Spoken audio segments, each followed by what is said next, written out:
So in this video we're going to discuss about congestive heart failure. So without wasting time, let's start with the definition. So the definition says congestive heart failure is the inability of the heart to pump sufficient blood out as rapidly as it enters to meet the need of the tissue for oxygen and nutrients.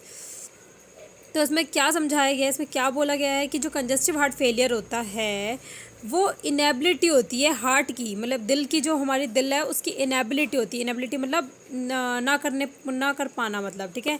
जैसे हमारे heart में जब blood आता है तो फिर heart क्या करता है, उसको पंप आउट करता है। तो जब जितने स्पीड से ब्लड हमारे हार्ट में आता है, हार्ट जो है वो उतनी स्पीड से पंप आउट नहीं कर पाता। तो उस चीज़ की, मतलब उस चीज़ की कमी की वजह से क्या होता है, जो टिश्यूज़ हैं उनको उनकी ज़रूरतें पूरी नहीं हो पाती, लाइक उनको ऑक्सीजन और न्यूट्रिएंट्स नहीं मिल पाते हैं।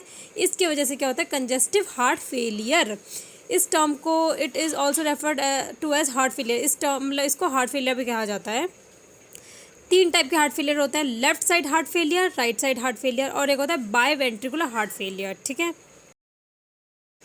सो कॉजेज़ में नंबर 1 कॉज आता है, मोस्ट कॉमन है, जो कि वो है मायोकार्डियल इन्फ्रैक्शन मतलब होता है जब टिश्यूज़ की डेथ हो जाती है, ठीक है। Okay, so the second one is coronary artery disease. जब जो कोरोनरी आर्टरी होती है, जो हार्ट मसल्स को ही ब्लड सप्लाई करती है, उसमें डिजीज़ हो जाती है, वो सेकंड कॉज है। फिर है कार्डियोमायोपैथी होता है, या फिर अक्वायर्ड या फिर hereditary disease of the heart muscles की अक्वायर्ड, या फिर हमारे जो पेरेंट्स आती है जीन्स के थ्रू आती है, वो वाली डिजीज़ होती है, ठीक है, हार्ट मसल्स की वाली डिजीज़।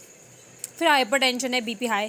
फिर है वॉल्वुलर डिजीज़, वॉल्व की डिजीज़, आयरन का ओवरलोड होना, ठीक है। थायराइड टॉक्सिकोसिस होना, थायराइड हार्मोन का हमारे बॉडी में ज़्यादा हो जाना, ठीक है, उसको कहते हैं थायराइड टॉक्सिकोसिस। हाइपॉक्सिया होता है absence of O2 in the tissues में इनफ O2 ना होना। सीवियर एनीमिया होता है ब्लड की कमी। रेस्पिरेटरी एंड मेटाबॉलिक एसिडोसिस मतलब होता है जब हमारी बॉडी में एसिड जो है वो ज़्यादा हो जाता है, ठीक है, उसको बोलते हैं रेस्पिरेटरी एंड मेटाबॉलिक एसिडोसिस। फिर है इलेक्ट्रोलाइट एबनॉर्मलिटी। इलेक्ट्रोलाइट होते हैं जैसे हमारे sodium, potassium, calcium, phosphate, magnesium, इनका जो बैलेंस है वो एबनॉर्मल हो जाता है। फिर उसके बाद है एंटी एरिथमेटिक मेडिकेशन। जो एंटी एरिथमेटिक मेडिकेशन होती है ना, उनको लेने की वजह से भी ये हो सकता है, कंजस्टिव हार्ट फेलियर होता है। फिर है इमोशनल स्ट्रेस। अगर हमें कोई इमोशनल स्ट्रेस है उसकी वजह से भी होता है। सॉल्ट और वाटर का इंटेक जो होता है हमारी बॉडी में जब ज़्यादा होने लग जाता है तभी भी होता है। पुल्मोनरी एम्बोलिज्म की वजह से होता है। सिस्टमिक इन्फेक्शन की वजह से होता है। थायमिन डेफिशिएंसी होता है।